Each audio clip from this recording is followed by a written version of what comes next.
This is Hany Rambod, and you're listening to the Truth Podcast. I got a special guest today, a good friend, and a local to the San Jose area, Javier Mendez. Welcome, Javier. Thanks for having me on, Hany. It's great to be here. It's about time you got me on. Well, bro, it's only your third show, but come on. Should have been the first guy here. You know what? I really appreciate not only our friendship, we've been working together for a couple of years, and I know that we've gone back and forth regarding my bodybuilding career of being a coach, you being coach to the top MMA guys in the world. And the crazy thing about it is that there's so many parallels. And as you started coming up and me watching you working with the best guys and me just doing my little microcosm of athletes, tell me a little bit about that, man. Like, I know you were a kickboxing champion. I know you did a lot of different other things, but how'd you go from there to all the way to working with the best in the world? Because, I mean, you've had multiple world champion, UFC champions, both in the light heavyweight class, the heavyweight class, a bunch of different classes. Currently, I know you have Khabib, which is getting ready for the big fight. And then DC just fought over the weekend. I guess there's so much to talk about that I don't even know where to start. You got 15 minutes on just this one subject? Well, that's a long one. You want me to shorten it up? Yeah, just give me real short. Give me the short. Real short. Whatever you like. How short do you want it? Let's go. Okay. Basically, I was in martial arts. Uh-huh. I got involved in martial arts because I wanted to defend myself. I found out that being in martial arts is not a true way of defending yourself. Being a fighter in the boxing gym was the true way to go. So, long story short, I got involved in the boxing gym. I started fighting for Scott Coker, who is the Bellator promoter at the present time. He was my teacher. He was my Taekwondo teacher. And I started fighting for him. As a result of fighting for him, I became a light heavyweight and light cruiserweight world ISK full contact champion. And how long ago was that? 1992, I won my first title. In 1995, I won the light heavyweight ISK full contact title. As a result for that, I was a real estate agent by trade.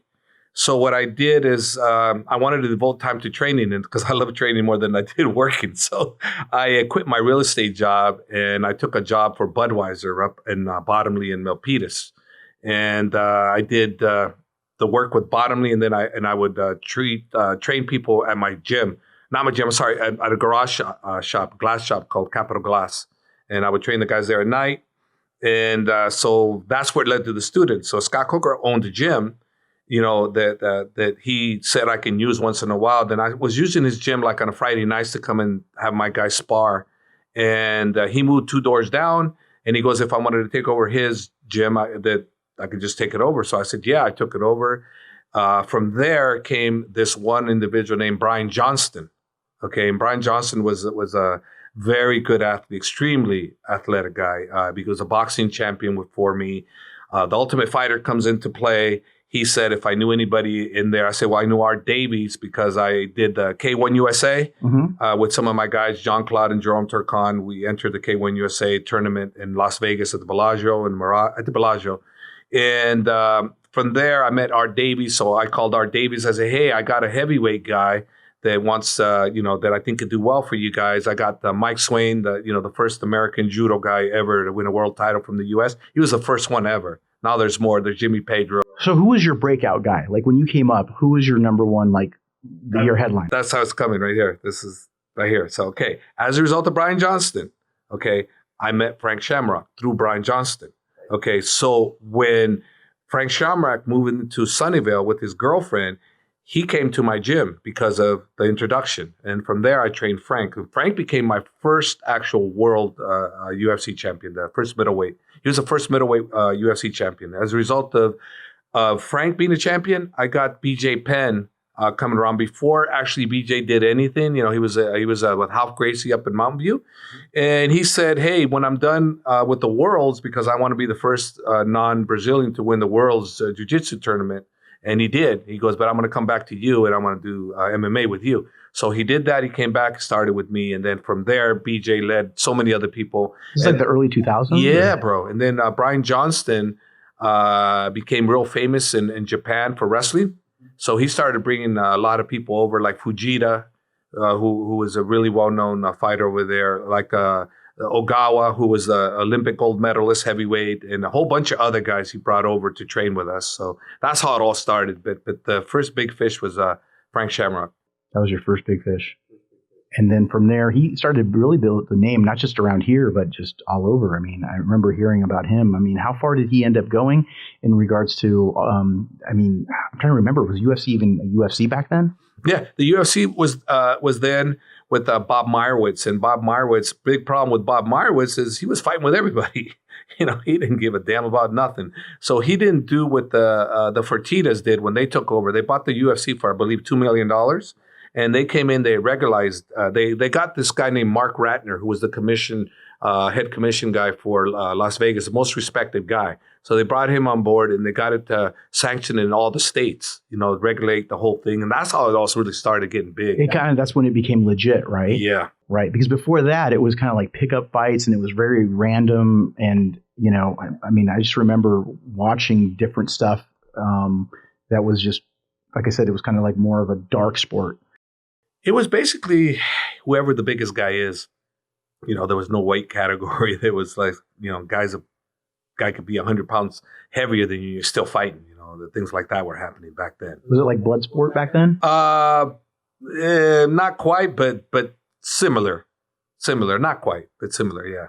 So back then, I mean, like, was Kung Lee around back then? No, Kung Lee. I met Kung at a score clinic. Okay. And I've known Kung for a while from training and whatnot. And I asked him if he wanted to get involved in MMA. He said he knew nothing about it.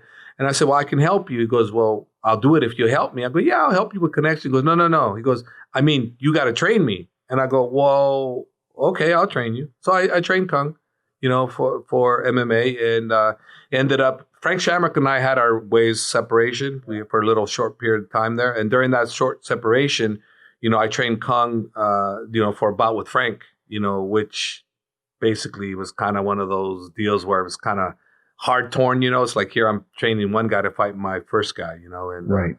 But I did. So I ended up training. I looked at a business, and Kung ended up breaking Frank's arm, and that was the first. That was in the middle of the match, right? Yeah, that was the first, I believe, the first or the second big show that ever in the San Jose Arena here. It was a packed house. It was crazy. That was what year? Man, that was early 2000s. I don't remember exactly, but it was crazy. I mean, it was like the biggest crowd ever. It was a monster event. For Scott Coker. Right. Well, so when UFC started getting big, and obviously, I mean, you had the biggest names. You had Kane. You had Khabib. DC fight was just last weekend, and that's why I was just blown away. Because normally, like, if I just had Phil Heath lose the Olympia, I wouldn't want to get on to any kind of podcast. And I know when you called me and you're like, hey, bro, what's going on? And I said, you want to get on my podcast, and you were totally fine with it. And I was like, hey, bro, I don't want you to have to come on here after a big, loss. And even though I know that how close you are with DC and he was, this is his like swan song. I think this is his last fight, correct? Correct. Yeah. And I think that. Let's hope. Were you surprised that he was going to fight this fight, or did you think he was already done, or did you think DC was going to was he supposed to be done before this fight? Was this a surprise to you? It wasn't a surprise because I know what a competitor he is. It was something I didn't want him to do. I wanted him to retire 2 fights before this. I didn't even want him to fight him. After he won the title for him, I wanted him to retire. And of course, the money was too good. So he wanted to continue to fight. And then, of course, after he lost to him, there's no way he was going to let it go like that.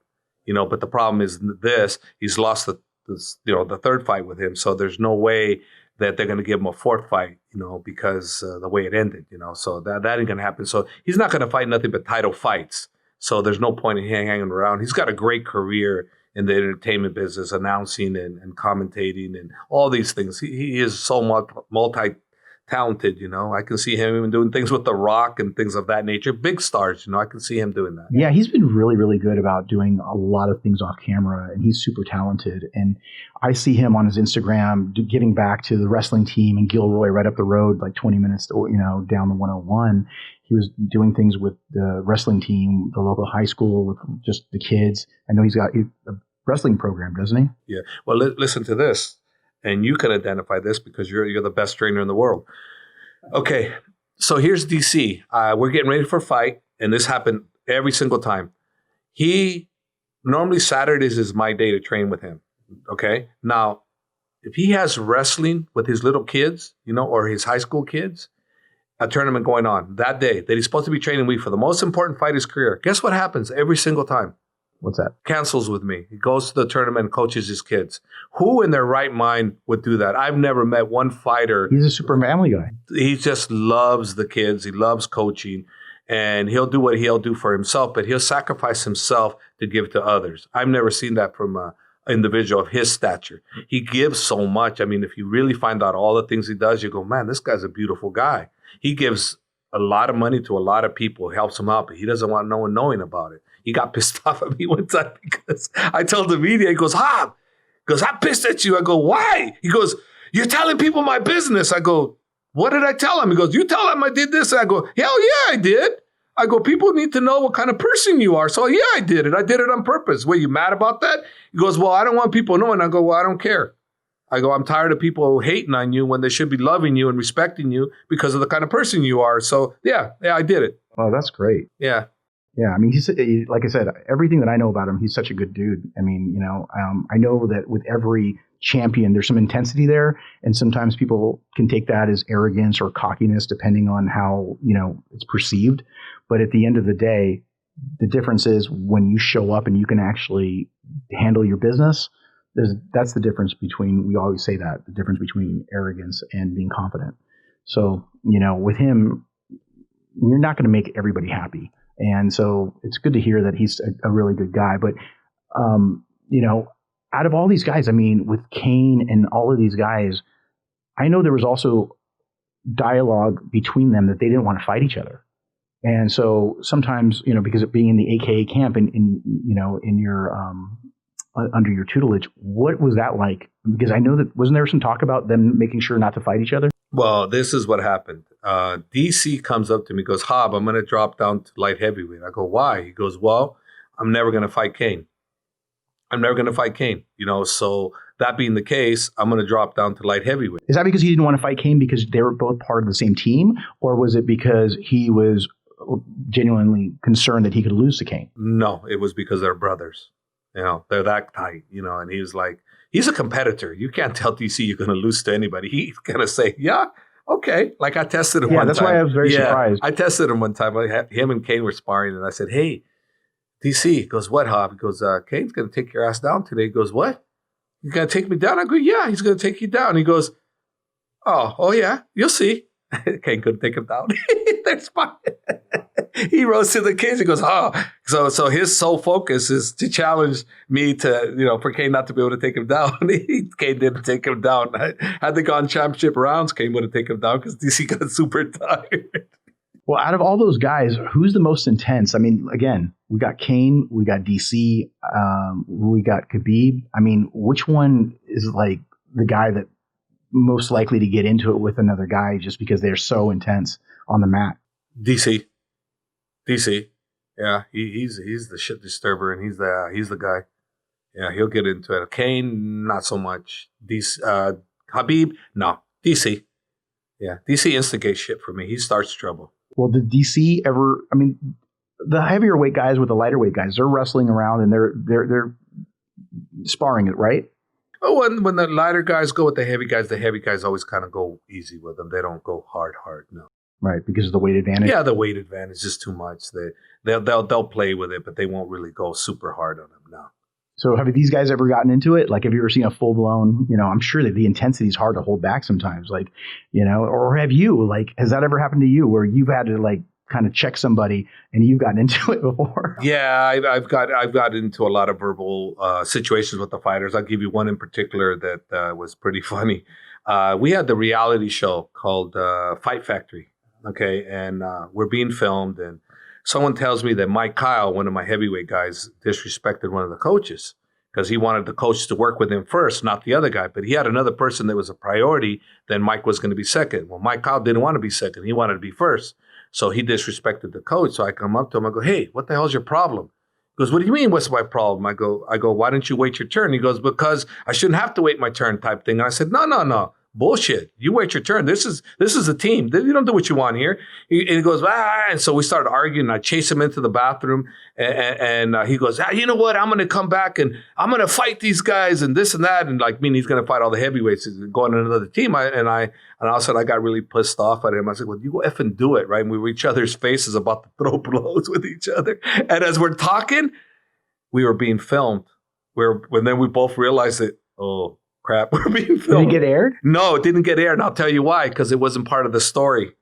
It wasn't, Mike Kyle wasn't part of the storyline. So if I was editing that, I would have left. That they should have. That was a hell of because we were really angry, because he was talking about how he's going to come back. I said, effing do it.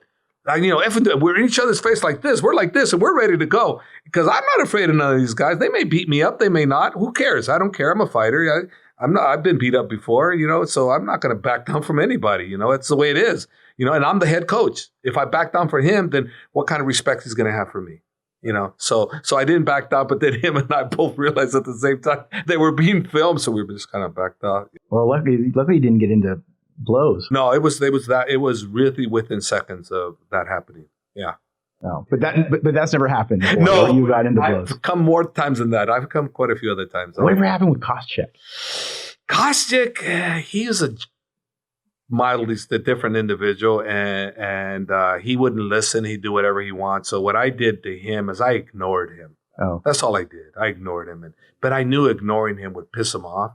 So I pissed him off to the point where he left my gym, and I regret that because you know what? I was the head coach. And what I should have done is I should have brought him into office and had a talk with him. And if we had to fight, we fight, but at least I would have aired it out. But nope, I let it go on and go on. Because management told me, Hab, if Koscheck gets out of line, just let us know. We'll handle it. Well, I let him know. Hey, Koscheck's doing this. Okay, Koscheck's doing that. They didn't do anything. So, all right. Then one day he's sparring with Luke Rockhold, right? And I'm telling them, Koscheck, put your hand up. He's like this, got his hands up. As soon as I said, put your hand up, he did this. Luke Rockhold kicked him right in the freaking head. And I'm like... Yeah, but he should have kept his hands up. But he didn't care. He didn't care. He was that pissed at me, and he would try to undermine... He was willing to take a blow. Yeah.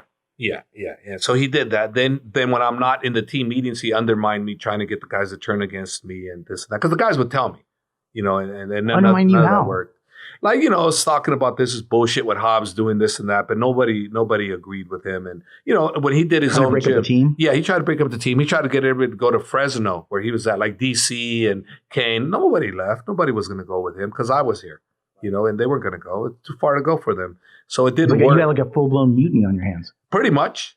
And what happened is he had an American Kickboxing Academy, AKAs in Fresno. Right. Because I let him use them. But then when he went online, started talking bad about me and the brand, I said, well, okay, well, then you must not want to be an AKA because you're basically slandering me. Right. So I said, hey, I guess you're going to take him down. And it was, oh, no, you have a right. I go, no, you don't have a right. We'll go in court and see what happens. Of course, he took him down because he didn't want the name anyways. Right. And to this day, I regret it because I should have been a real coach to him. And honestly, I wasn't.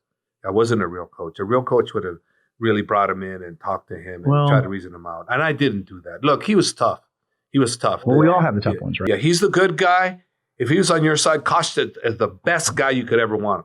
The most generous, most lovable guy. But if he's against you, he's the worst guy. He's the worst guy you could ever have. Whatever happened to him? He left me, talked about how that I was never the coach anyways and that he'll do better on his own. He has the real coaches, and he went and fought and never won again. I think he lost his next 4 or something like that, and then he retired, and now he's doing really good in government things. I mean, the guy is really deep down. He's really a good guy. Does he still have his gym or no? Yeah, he still has two gyms in Fresno, I believe. Yeah, well, like I said, some, and we both know you have athletes that are a little bit more coachable and they're easier, and then you have ones that you have to try to maintain. They're like wild stallions. And you got to turn around and you got to, try to bunk you off, and at the end of the day, it's really difficult because you got to deal with a lot of character issues. You got to deal with emotional issues. You got to deal with a lot of different things when they're going through this. And some of them are just life in general that you're helping. And then other times it's financial. Other times it's just emotional. So there's so many different things that you got to work around. I mean, I'm assuming you have to do pretty much the same thing I do, where you got to kind of be a counselor a lot of the times as well. Yeah, I've been a counselor for 30-something years. So, yeah, and then with Koscheck, I stopped being a counselor. That was the problem. So I totally take the blame on that. Sounds like you feel a little guilty. I do, because I knew better. And I apologized to him. And if I saw him in person, I would apologize to him because he deserves that from me. He really does, so I'm not going to sit here and say, I did nothing wrong. Bullshit. I ignored him. I didn't give him the attention. And you're supposed to be the head coach. You're supposed to give him attention. And another thing, too, is you're not supposed to talk shit about them. And I did. Regardless of why I did it. It's hard, though, Hob. No, it is. It is. I know. But the thing is, you're still the head coach. You're supposed to hide it. You're supposed to take it. I'm sorry, but if you're a head coach, you're supposed to take it. And I learned that the hard way, that I had to take it. And he was my kid. That's the way I had to look at it. And then when I finally realized that, I realized I made a big mistake. And if I could get it back, I would get it back, and I would have him in there and hug it out with him, or fight it out with him, then hug it out. That would have been the smart thing to do, because he really was a good person. Really, deep down, he was. Yeah. Well, at the end of the day, it's good that you guys were able to kind of mend fences there. Yeah, we never mended fences. He hates me. Oh, is it? Oh, he hates me. I thought you said you talked to him. No, he hates me. Oh, no. We had it out on the reality show. Oh, man. No, he hates me. Yeah, I missed that part. He hates me. He don't want nothing to do with me. I'm just saying, I'm apologizing to him. Oh, God. He hates me. No, he don't like me at all. No, I'm okay with it, but because I'm apologizing, I know I was wrong, for what I did, and not protecting them is what I did. Well, then you went on to coach a lot of different champions after that. I mean, the relationship you have with Kane are super close. The relationship you have, with Khabib, and, unfortunately the passing of his father. I mean, may he rest in peace. Khabib's dad, one of the biggest legends in the not just UFC, but just in MMA in general. So, our hearts and our prayers go out to him and his family, because this has affected a lot of people. And at the end of the day, how's it been with you in the situation now? Well, it was kind of tough, because what people don't understand with Khabib, since he's been with me since 2012, right? He comes to every fight camp he's been with me since 2012, his second UFC fight. And the things that people don't understand is after he leaves, I never talked to him. I never talked to him until he comes back for camp again. So it's been going on like that forever. So after this fight, he left. Okay, his father got the COVID. And basically I didn't really hear from him till about a 3 weeks or a month after, and he couldn't really look at me. We were doing FaceTime. He really couldn't look at me. He'd look away when he talked about his father, so I could tell it was still killing him. Oh, of course. His father was everything to him, everything. And we're talking about, he would always say, I would tell him things, and he goes, yes, father say same thing. There was never one time, Hany, that his father and I differed in opinions. I'll tell you how great that man was. He never told me one time how to train his son, what game plan to use. He knew that I knew what to do, and I always did the right thing. So Khabib would always say, yes, father say same thing, coach, same as you. Everything you say, father say, everything. So, and I got to experience it with him. I met him in 2015. I got to see him. Because his dad didn't speak English, right? No, he didn't speak English at all. So there was no communication between him and I other than contact, and we knew what we were doing. And I was fortunate enough and lucky enough to watch him in action in the last fight against Dustin Poirier. He was there coaching, running the guys. Him and I, we do our thing. I do my thing. He do his thing. I was in control. He was in control. He didn't step on my feet. I didn't step on his feet. It was a beautiful relationship, to bring Khabib to the best. And for the first fight ever that Khabib's ever fought with me, he fought to the plan.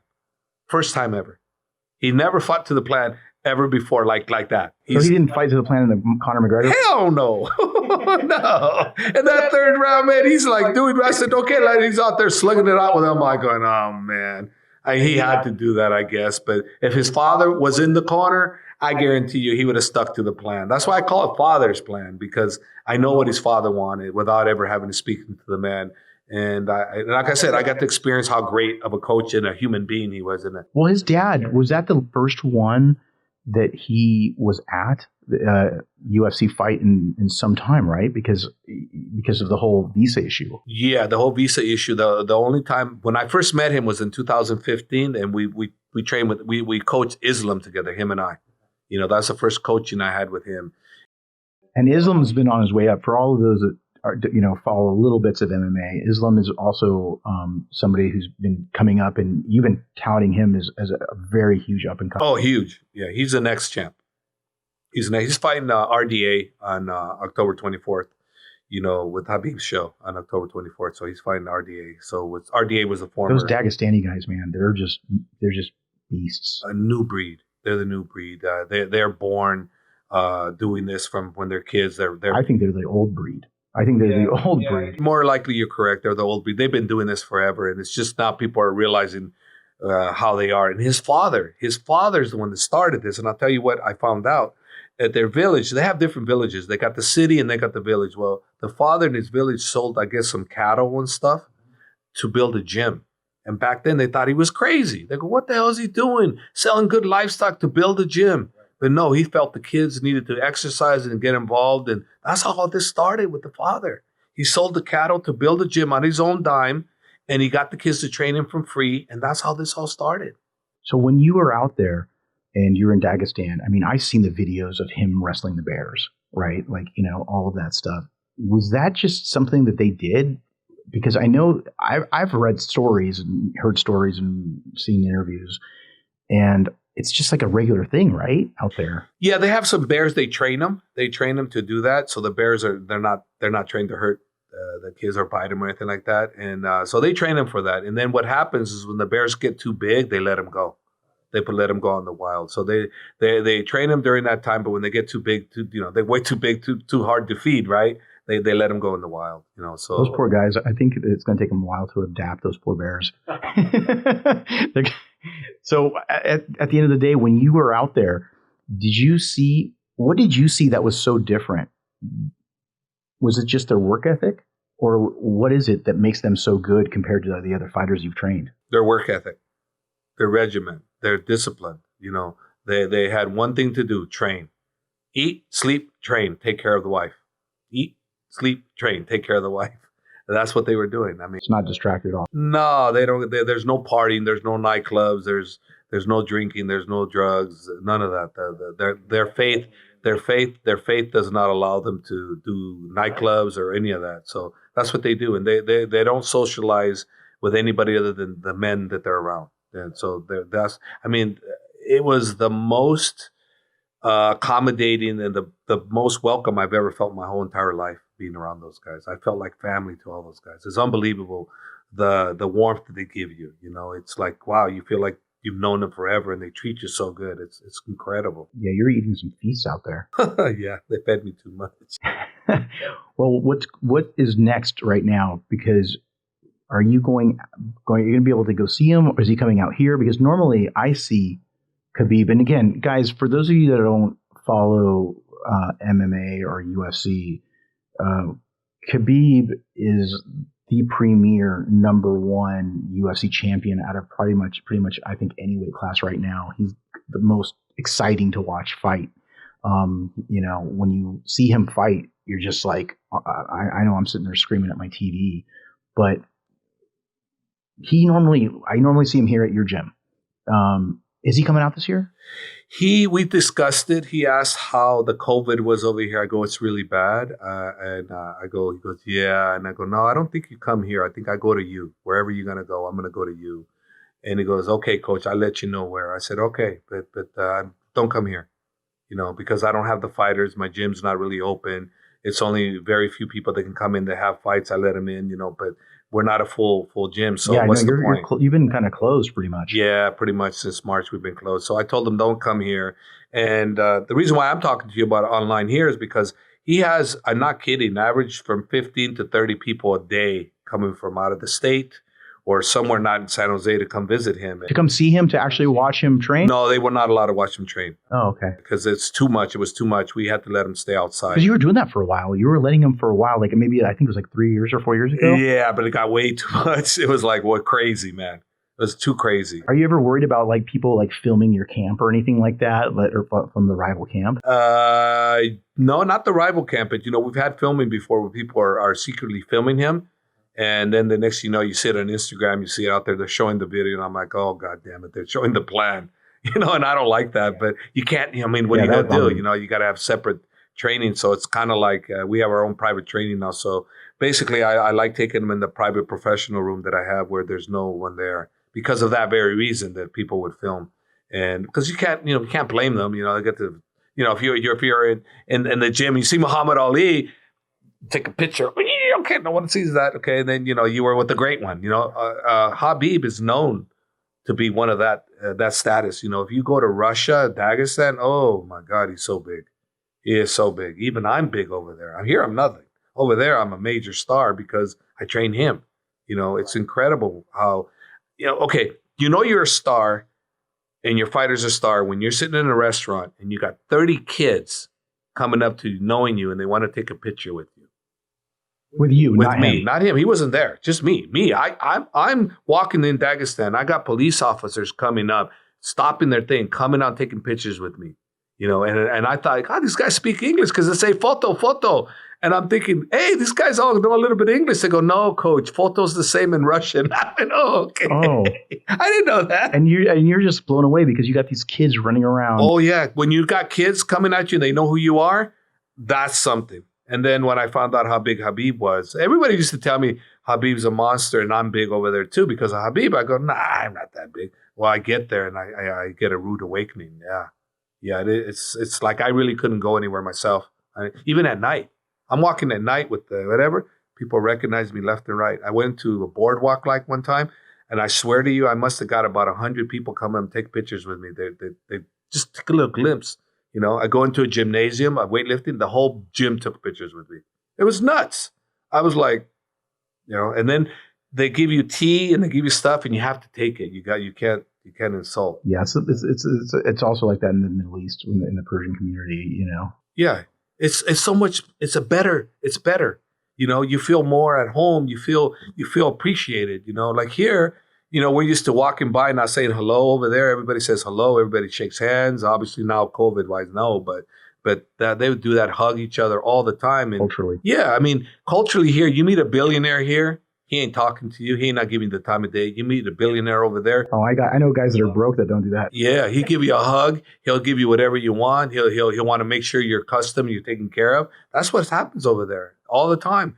Over here, So the custom over there is unbelievable. I love their custom and the way they treat the family. It's like you're part of the group. You're part of the group. Yeah, they really incorporate you as family when you're a coach, or even when you're close. And they just highly respect you, and you can totally tell that they bring you in. I saw the pictures of you, and you're sitting on the ground. You guys have these giant feasts, and like look like lamb and just chicken and all kinds of different kinds of rice.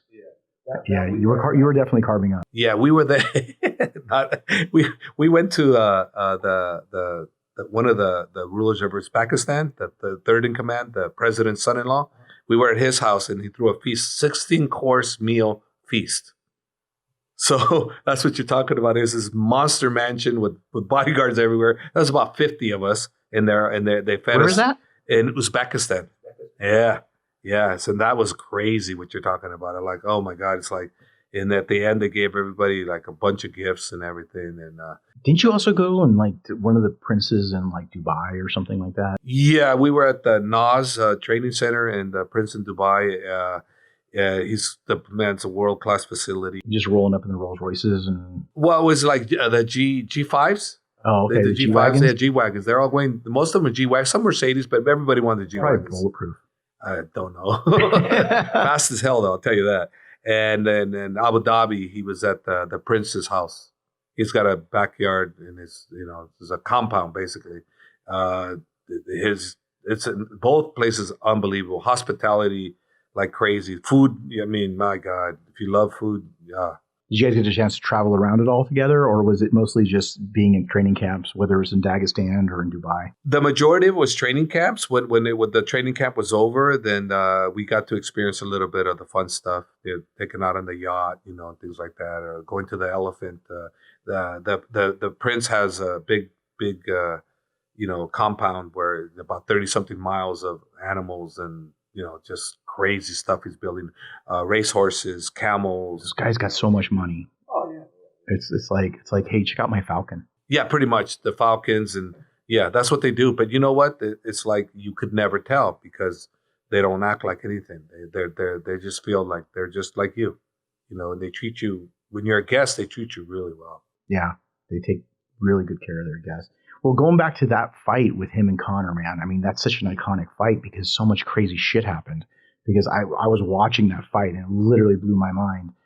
I mean, going through the fight, you mentioned that he didn't listen to the game plan.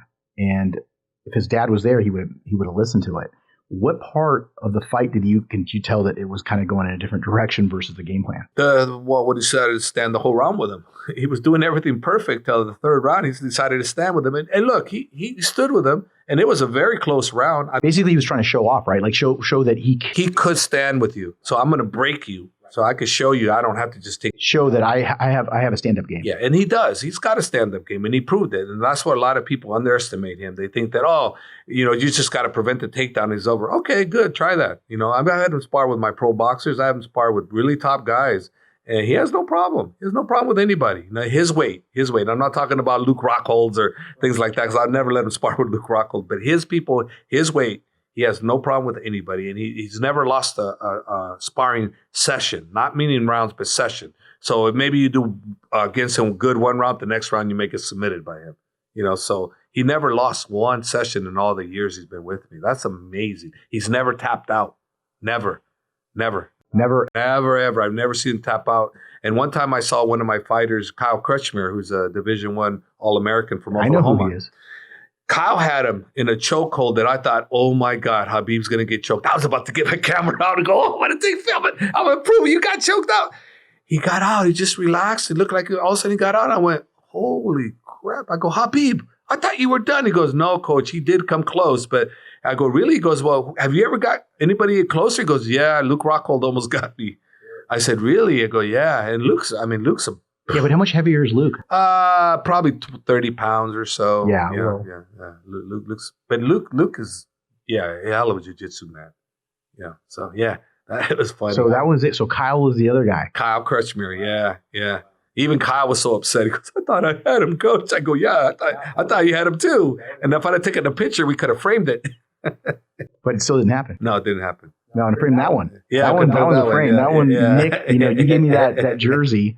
And Nick, my VP, he put that together, and it's awesome. Like we're literally trying to find a really good place because I think I'm going to place it right up there behind you because of the fact that Nick was able. I mean, he did such a good job getting this thing matted and framed, awesome. And then he's got the choke out. So let's talk about that. I might want to steal it when I know you've been talking about it. Look around now before the podcast. You're talking about it. You're like, hey man, I don't even have that. I don't have that. Yeah. Well, the whole thing, look at the picture. In that shot, when he was getting ready to try to choke out Conor and Conor was getting ready to tap. Well, that move right there, he's not going to choke him. He would break his jaw. Yeah, that's what I was going to talk to you about. It's not a choke. It's not a choke, but he would have broke his freaking jaw. It was so much pain that he had to tap out. Otherwise, your jaw's broken. You're done. So he wasn't even going for the choke there, right? No, he wanted to punish him. He and then also you understand this. What people don't understand, this is Khabib's mentality. Okay, they've been heckling him, making fun of his religion, making fun of it, calling his father a rat, calling his manager all kinds of things, making fun of his wife, his country, his everything. Throughout the whole camp, Conor was on. I told Khabib when the fight was first made, he's going to attack you. He's going to attack your dad. He's going to attack the manager. Expect all these things to come. You got to keep yourself calm. He did. Throughout the whole time, he kept himself calm. He was cool throughout the whole thing. But come fight time, that's when it all got unleashed. That's why when he choked him, he jumped over the cage and went after his corner. But this is him, okay? Because John Kavanaugh is too old. Mm-hmm. He's old. He went after Dylan Dennis. because he's the young one. So he goes, I went after Dylan, coach, because he's the younger. And my dad would beat me up if I went after Coach Kavanaugh. Yeah. So I can't beat up on old people. So I went after Dylan. Did you ever think, when you saw that whole thing go down, did you think to yourself, like, holy shit, I'm going to go in there, kind of like in basketball when people are like clearing the bench and they're all jumping in? Did it come to that mentality, or were you just so in shock that you didn't know what to do? Well, this is what happened. After the fights happened, now I'm all victory. Yeah, I'm behind friends, high-fiving them. I'm this and that. Next thing you know, I hear all this commotion and I look, it's already too late. He's already jumping. I see Luke Rockhold and Daniel Cormier jumping in there, and they actually helped me. By the time I realized, I tried to get into the police are telling you, hey, back off. What, am I going to say, no, screw you, that's my fighter? What did DC and Luke do? They calmed them down. They calmed them down. They got in there and calmed them down, and that was pretty good. Because, because otherwise than that, and I thought, oh my God, I can't believe this has ruined him. This has ruined him. And after he just, as he's coming out, he goes, Coach, I'm so sorry. I'm so sorry. He goes, I didn't, I meant to do it, but I'm so sorry. I didn't want to disrespect you. I said, don't worry. Something good ought to come out of this. And man, no more than 5 minutes after I'm telling him that, guess who calls him, who never called him before? Putin. Vladimir calls him. President of Russia. President of Russia calls him tells him, I'm proud of you. You represented your country, your people. Great job. Tell your coaches they did an unbelievable job with you. And I was like, holy crap. You were getting props from Putin. Yeah. Yeah. That changed everything. Right from there, Khabib went on a tour and he was making millions just for appearances because they loved him that much, because he fought for them. He fought for them. The words that Conor, was talking, he fought for them. He fought for the right reasons, and that's why he got the respect from everybody. It was definitely about respect. It was about respect, and he got it. And the unfortunate thing is that Conor's such a master that why didn't he pick other things? Why did he have to pick on the one things that hurts everybody really deep down? They make it that personal. It doesn't make it a fight. It makes it personal. I think that Conor is the king of shit talking. 100%. And I think Conor had basically removed any kind of limitation, and he was willing to go to the nth degree to hype the fight, because I feel, and again, I could be completely wrong, that it was going to allow him to unlimit himself and take out the limits so that he is all in emotionally, so that he will do what he needs to do physically. That's what I think. That's what I think. His plan was to disrupt him. His plan was to screw him up, and so he can get angry and do... Like a mental mind. Yeah, and that's why I started early, working with him on the mind, because that was Conor's. Conor's master plan was to mess him up. And it would have worked. Absolutely. It would have worked. But every day, he's going to come after your manager. He's going to come after your father. He's going to come after your religion. He's going to come after your country. Oh, yeah. I knew before the fight. I already knew, because I've studied Conor, not like I'm there watching video of the man. I don't have to just watch you one time and I know what you're doing. So I knew it. Just like you. You're the same person. You can look at someone, hey, dude, you need to work here. You need to work here. You're not doing enough of this. I mean, you know, and I know you know. So I already knew. So I knew what Conor was going to do. And I told him, and I was spot on. But what I didn't think about is after the fight was over, I didn't think he would do what he did.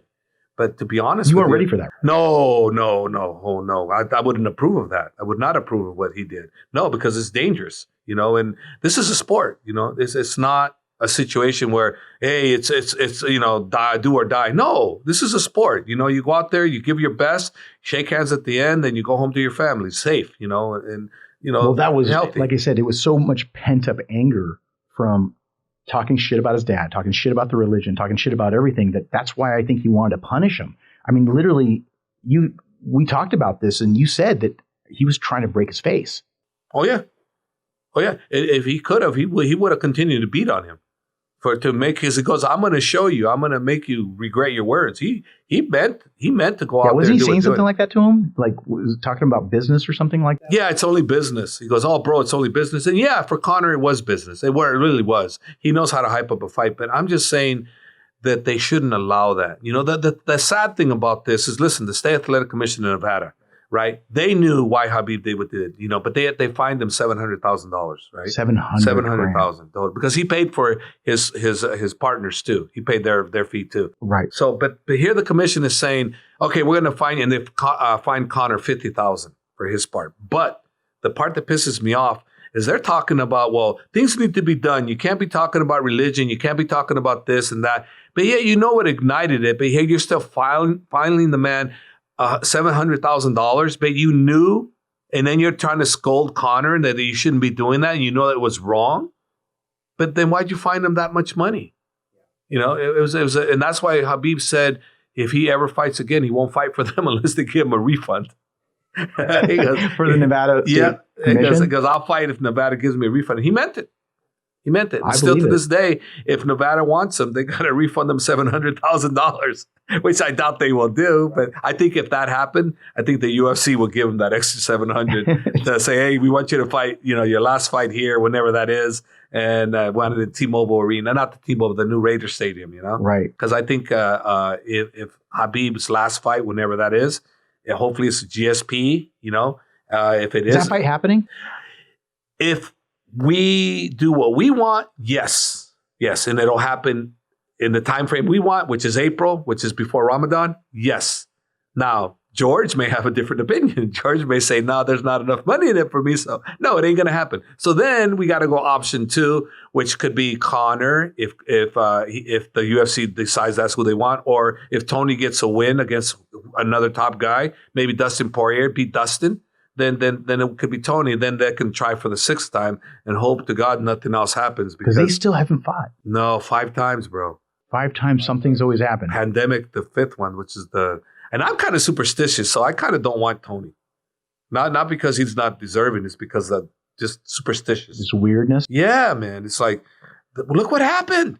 Look what happened to him in this 4th fight. He's walking out of an interview, hits a wire, dislocates his knee and has to have surgery, major surgery. How does that happen? Yeah, the week of the fight. That's some weird shit. That's some weird stuff. And look what happened this one. And then Khabib, before that, all of a sudden, he's doing great. I see him the night before. I'm going to sleep. I wake up in the morning. The Errol Hawani called me and goes, hey, you know, I feel so bad. I'm like, what? What's he talking about? Oh, Khabib, did you hear? I go, what? What do you mean he's out? You know, so because I never go to the weight cuts. Right. I never done that. So I'm all sleeping and gambling in Vegas, what staying up all night. Cut? Whatever happened on that? It was basically his back. His back went out and he had to have surgery. And yeah, it's just one of those freak things again. You know, and it's just weird, man. Yeah, I mean, those stars, if they align, it's going to be pretty epic. Yeah. And I know a lot of people want to see that fight. Yeah, and you know what? I think Tony will probably get that fight because I think Tony is actually a great fighter, and I think that when he fought Gaethje, I felt personally that Tony overdid it. I thought that he cut the weight, and you're an expert on this, so you know better than anybody. Mm-hmm. I think you'd be the number one guy to give me the right answer. When you cut that kind of weight, and then you fight a month or so later after you dehydrate that much weight, then you go ahead and cut that kind of weight again. Yeah, your body doesn't respond. Like, I don't do weight cuts like for MMA stuff, but just your body's natural tendency to go from a depletion state and then you rebound. So it's really tough to come off of a rebound and try to do it back to back. That's why a lot of these fighters don't like to do fights. They want to make sure that they have enough time for their body to kind of go back and level out before being able to do another cut. If Tony had you as his nutritionist, that would have never happened. Well, I wouldn't say that because I don't do MMA. You would have done it because you don't need to know MMA. You know the body better than anybody I've ever met. Yeah. You know the body better. Bodybuilding, No, not the bodybuilding. If Tony, don't you're sell watching yourself this short. and you need to look good for any photo shoots or whatnot, give me a call. Don't get ready for any movie roles. Give me a ring. No, I call it bullshit. You're a lot better than that. You're the best I've ever met. And I met a lot of people that are really good. You're the best I've ever met. And I'm not joking. You know the body better than anybody. You know what they should be doing. You know optimum nutrition. You really do. Yeah. You only focus on one arena, but your arena covers it all. So if you decided you wanted to cover it all, you'd be the master of everybody. No, I appreciate that. You know, I like the truth, and that's the truth. No, that's why we call the podcast The Truth. Yeah. Oh, is that what this is? It's called The Truth. Oh, damn. There you go. You didn't even get that. It was me. There you go. You took it out. But I mean, in all honesty, you know, have you been on Rogan yet? Never. Everybody asked me, have I been in Rogan? And I said, you never asked me. And I say, hey, Rogan, I've never been in your podcast. Well, come on. And I go, well, you got to invite me. You never invited me. You know why? Because I think he probably thinks you're too safe. You know, because if you're not a little bit, I think, edgy, or you got to have a little bit of a draw, right? Because at the end of the day, that's what it's really about. It's about making sure that, there's some things that people are, I don't know. Maybe I'm not worthy enough. I don't know. It doesn't matter. I think you're worthy enough. I like Joe. I like Joe. He's a good guy. I don't know him. I'm not his friend, but I like what he represents. I like who he is. He calls a hell of a fight, man. Yeah, he calls it like he calls it, and I respect him, and he's told me some very secretive stuff that I can't repeat, but I appreciate him not knowing me. You gotta say, you gotta tell us. Can't. Oh, secrecy. Oh man. You gotta get some Joe Rogan secret juice here, man. Yeah. But he's very forthcoming on things without you even asking, and I respect the man. I think he's one of the great ones. Yeah, well, I think he does a hell of a job. I'm a huge fan. I love when he calls these fights. When he doesn't, and I'm watching a fight that he's not, it just seems just different. It's like you got one of. It's just a staple.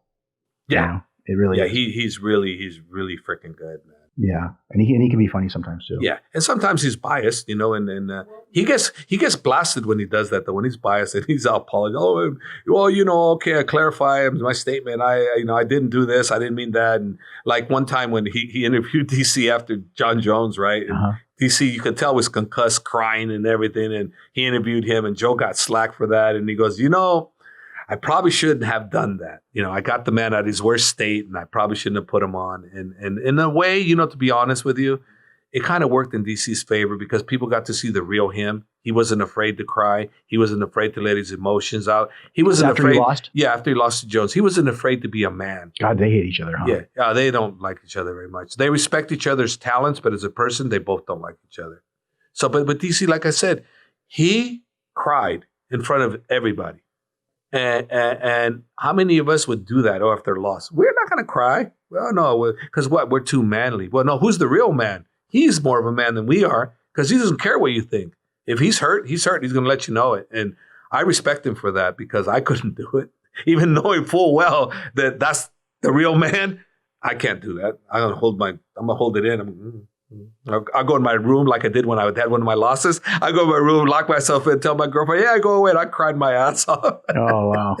But I would never do it in front of somebody. I'd be really polite, real nice, but behind closed doors. Yeah, it's hard to show your vulnerability. It's hard, but if you can do that.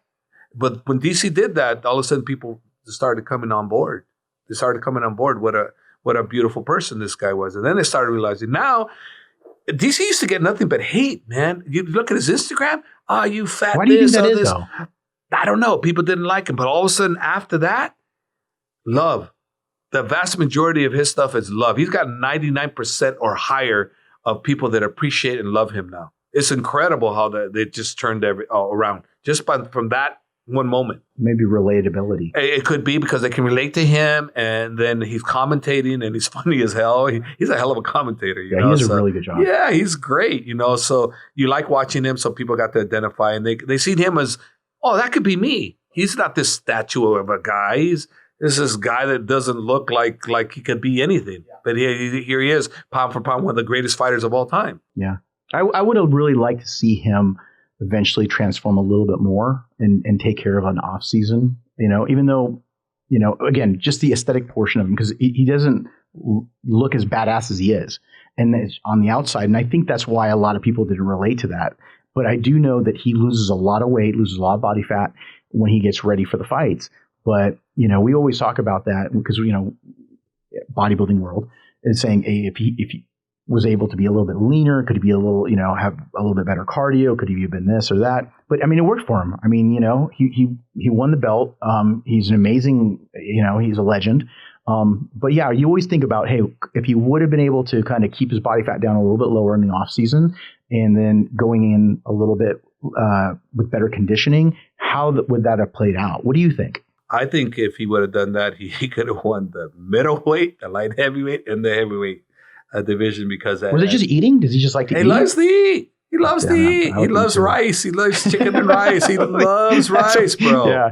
He loves to eat. Yeah. He loves to eat, and that's his big thing. But when he trains like a beast. Right. He doesn't stop. When he's focused, he seems like he's focused. Listen, I've never seen anybody in my whole entire life take the pain that he does. Like I told him, I go, DC, why didn't you say anything about your eye that you couldn't see off your left Yeah, because he got poked. A lot of people that didn't realize that he got, He tells the ref, hey, I got poked. And the ref didn't see it, didn't call it. And I told him, I go, man, too bad. I go, hey, it's a shame that the ref didn't come in and the doctor come in, because the doctor would have stopped the fight, because you had had no choice. When it does this and you can't follow, you're blind. Guess what? Fight's over. So he was literally blind for He was blind. No, literally blind. So what happened is that he said he was blind. His legs were gone. He didn't know why. And think about this. When you get that much of your finger in someone's you can see eye, that. I saw that picture. You get that much of your finger in your eye, guess what? You ain't seeing nothing. And I didn't know he was blind, though. I had no idea till after. We went to the hospital. Question for you. Yeah. Would Herb Dean? Would have been worse for us. Really? Yeah, he's the worst for us for whatever reason. He's a great ref, but everybody was talking about him. We have the worst luck with him. I don't know why. He's a great guy. But I have my worst luck with him.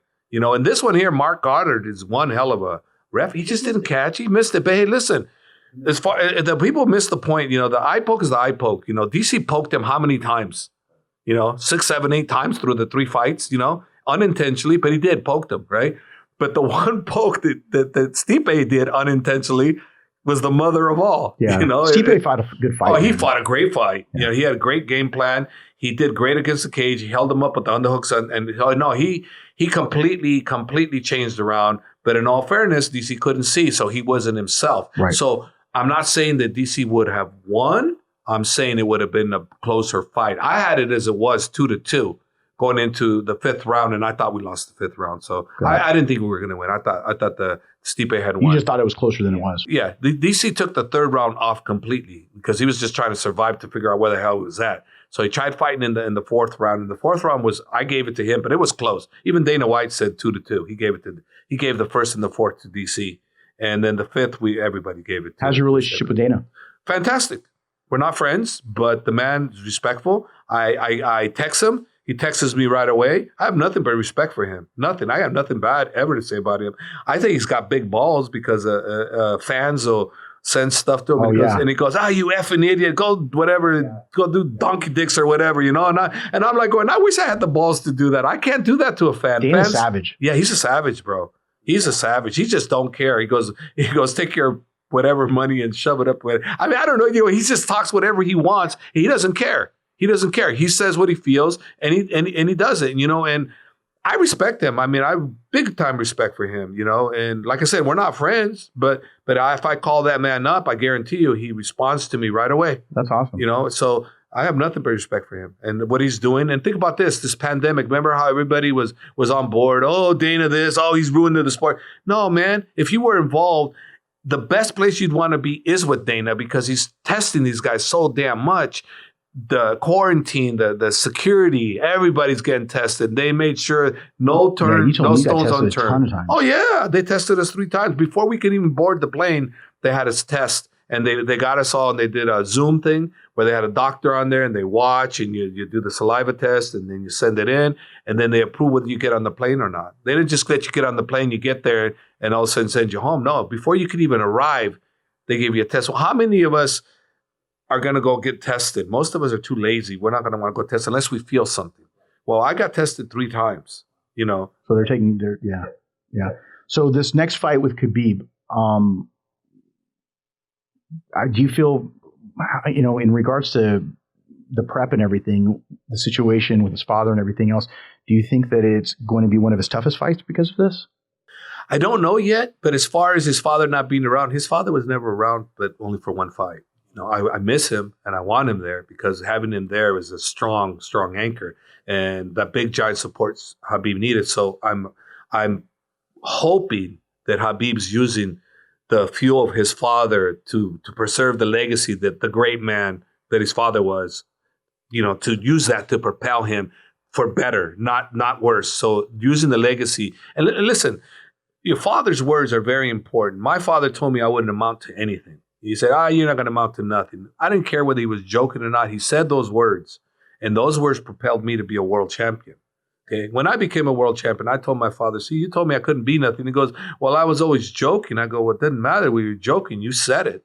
So father's words, if you love your father, it can mean a lot, man. And absolutely. He loved his father more than anything. So yeah, I know how close he was. Not having his father there, he has to be able to channel all that energy of who his father was, what his father's legacy was, what he wanted his father to fulfill. He needs to use that, and he is doing that. He's actually doing an event. I think September 9th or 8th. He's doing a thing in support of called Guerrilla Fighting Championship in Russia. He's doing it in honor of his father.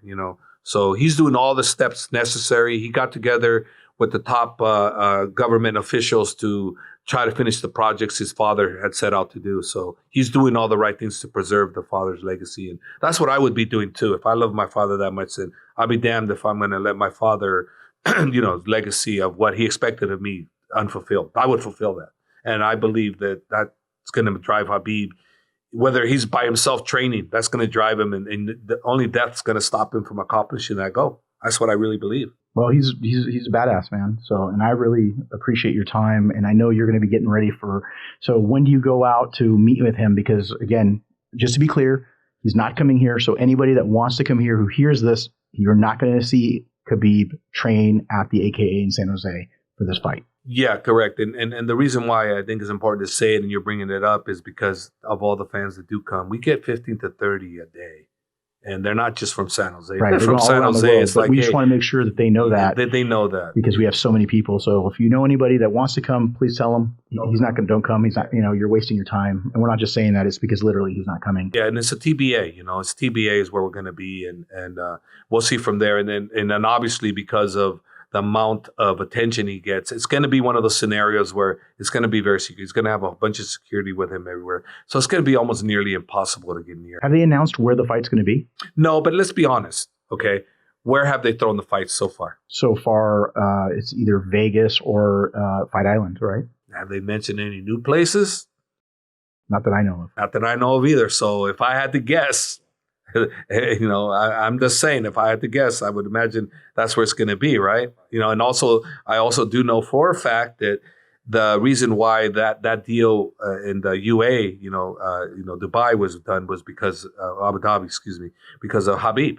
They wanted Khabib there, so I know that was done because of that. So anybody with any kind of following the media would know if the fight's going to happen, it's probably going to be there, right?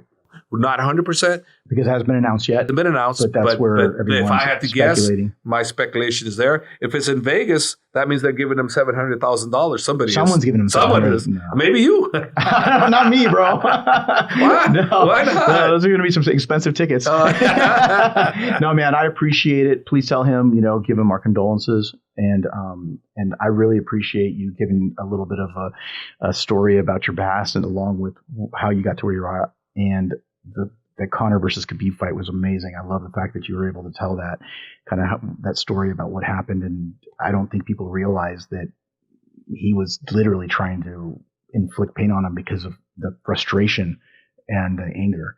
And that just gives a bunch of different, it gives a different aspect of what happened. Yeah. Because you got to remember the bus incident, And then the other thing, too, what people don't understand is the thing what happened, Martin his fighter, Lowball, right? Conor's buddy. He said in a Russian interview that Khabib's a chicken. And the next time he sees Khabib, he's going to slap him. So, who said that? Conor's guy, his training partner. That's why this all started, because Khabib confronted him. He went and said, hey, here I am. You going to slap me type thing? I don't know what the words were said. But I do know that Khabib slapped him, and then because of course of whatever he's. But what we said, next time I see you in person, I'm going to slap you. Well, Khabib slapped him, and then the other guy ended up calling Conor. But the problem is this: Khabib had all his guys with him, which he doesn't ask them to be around him, but they're so protective that they're there. And here's the one fighter, Lowball, and he only had him and one other person. So it's kind of like, hey, you're ganging up on me. Conor hears about this. By all rights, Conor's going to go, oh, no. That's my boy, So he flew in his jet. He comes down. He gets in the arena. He attacks the bus, And I mean, you could tell if you watch it, you could tell Conor didn't really want to inflict any pain. When he grabbed that dolly and he was throwing it at the bus, he was like, he was thinking about it and then he let it go. But he was thinking about it. So he really, really didn't. Yeah, he wanted to fight with Khabib, don't get me wrong. But he didn't really want to cause the kind of damage he did. He really didn't. He just wanted to protect his friend. And let's face it. Had that happened and it was Khabib and someone attacked one of his teammates, I can't say that Khabib wouldn't have done what Conor did. Maybe Khabib would have said, hey, You bring your 8, I bring my 8, or you bring you and I bring you. Send me location. I know 100%. Send me location is the most classic line ever. 100% Khabib would have said, send me location, I'll go. Davies says, send me location. I go, hey, man, do you want to fight? And he goes, yeah, send me location. Khabib, he doesn't care about that stuff. He goes, hey, you want to fight with me? Send me location. Let me give you a story about that. One time his dad beat Khabib because he found out that this older guy beat up one of the younger guys. So Khabib went and beat him up. Okay, he came back home. His dad beat him because he fought an older man and beat an older man. And it was like, You're not supposed to. You fight somebody your kind. That's why he fought Dylan. He wanted to get Dylan, not the other guy, because of that respect they have. Let me ask you this. In conclusion, I would love to see Conor fight Khabib again, because does Khabib want to fight him? Khabib will fight Conor if GSP, number 1, is out of the question. Then it's between Conor and Tony. If Tony beats Dustin, or if they put that match, then he might choose Tony over Conor. For me, the toughest fighter he's ever had, I don't care if people blast me for it, it's Conor. And my reason is this. Who's won a round against Khabib? Who has won one round against Khabib in all the UFC fights? Who? Who on record has won a round? Conor. So am I wrong? Yeah, I mean, I guess, but it was such just a smashing at the very end. I don't think people think of it. But people don't realize he won a round. And on top of that, the very first round that Khabib took him down, how much damage did Khabib do to Conor? Didn't do any damage because he couldn't get top position properly. Conor was defending extremely well. Extremely well. Do you think that Conor properly was 100% for the fight? Do you think he had a good game plan going into it? I think he had a great game plan going into it. He attacked us, which I wasn't expecting that. So that was very good on his plan. We planned for everything, but we didn't plan for him coming at us the way he did. I thought that was very, very good. I think there might be some injuries, but everybody's injured, I think that Conor on the second fight will be better, but so will Khabib. So if they end up fighting again, I think it'll be the biggest fight in the UFC history. The last one did 2.3, and if you look at all pay-per-views, the number one pay-per-view, not by dollars but by numbers, is Conor and Floyd Mayweather. Did 5 million something, and money-wise was Manny Pacquiao and Mayweather. The number 3 is Khabib and Conor, the most pay-per-views. Or Holyfield and Tyson is one of those, but they're right up there. So that did 2.3. A rematch, knowing what happened, showing the cage jumping, all this hoopla, and knowing Conor the way everybody knows Conor. He's a showman. Yeah, man. That one's got the potential of 3 to 4 or 5 million, I think. So money-wise, Khabib will make a mint, but he's not about the money. He has enough money. It's all about does Conor earn the right? So if Tony doesn't get on board and beat someone like Dustin, because I think Dustin is the guy you need to beat for Khabib to want to fight you, because he feels that Dustin is the number 1 contender. He just had a great fight and he won his last fight, and he just feels that's the person that has to go. So after Justin, which we can't underestimate Justin because that man, he's a tough customer. We never fought someone that's exciting like him. So it's going to be an exciting fight no matter what happens. And, he's never been on the ground. Think about this. All of Justin's fights, every single fight he's ever had, it's all stand-up.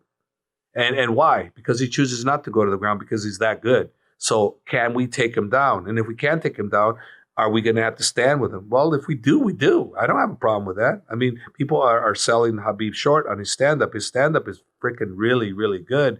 Top notch. Yeah, that was the only blemish in regards to everyone always saying, hey, look, he's so one-dimensional. He wasn't dimensional. But you saw in the Conor fight, as he was trying to show that his stand-up has gotten better, and you can see that it did.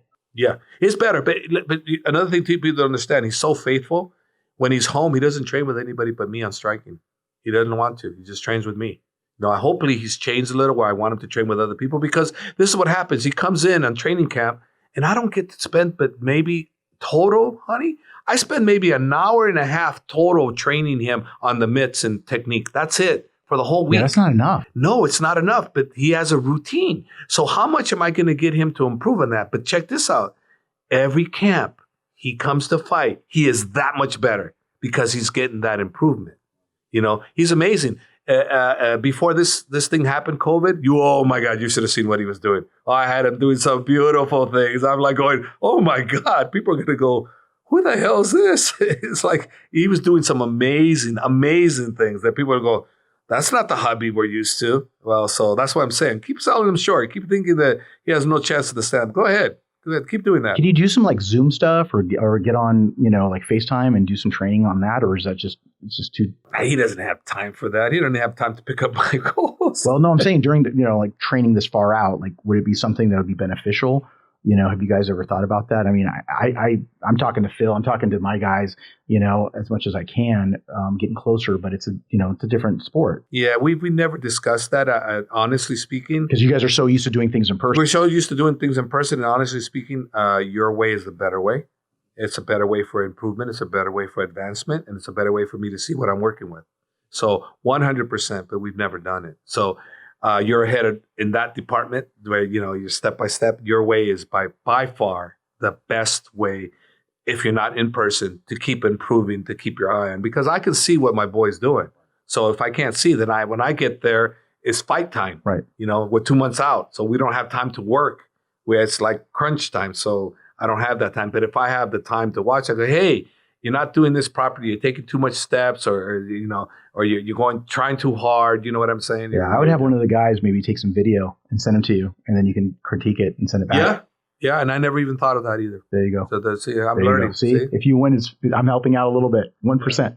That's what I say. 1%. That's what I say. You know more than you're saying, and you're just great at what you do. You're the best at what you do, and that's it. As simple as that. Thank you, Javi, man. Well, thank you for being on The Truth. I really appreciate you coming out, man.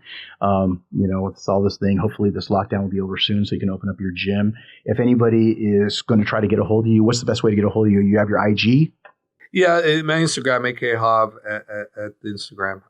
But it's kind of, the best way to get a hold of me, I guess, is they can leave a message there. But it's kind of hard. There's just, I guess that's probably the best way. Sure. Well, contact the AKA Gym in San Jose or contact him through the direct message on Instagram because I know he's on there all the time. So I appreciate your time, brother.